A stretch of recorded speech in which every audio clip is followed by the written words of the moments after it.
നമ്മൾ പറയാറുണ്ടല്ലോ, ഞാൻ വിരളമായാണ് ടി വി കാണാറുള്ളത്, അല്ലെങ്കിൽ ഞാൻ വിരളമായാണ് ടി വി കാണുന്നത്. ഈ വിരളമായി എന്ന് പറഞ്ഞു കഴിഞ്ഞാൽ കുറച്ച് സമയത്തേക്ക് മാത്രം എന്നുള്ള ഒരു മീനിങ് ആണ് വരുന്നത്.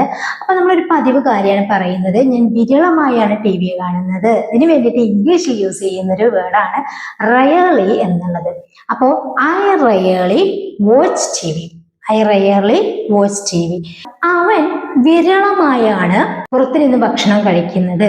അതായത് പരിധി വിട്ടിട്ട് അവൻ കഴിക്കാറില്ല. ഈ ഒരു സിറ്റുവേഷൻ അങ്ങനെ പറയുകയാണെങ്കിൽ അവനാണ് സബ്ജക്റ്റ്. ഹി റയർലി ഈറ്റ്സ് ഔട്ട്സൈഡ്, അല്ലെ? He rarely eats outside.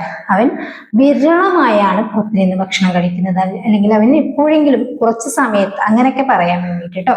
എപ്പോഴെങ്കിലും എന്നുള്ള ആ ഒരു മീനിങ് ആണ് ഈ റയർലിക്ക് വരുന്നത്.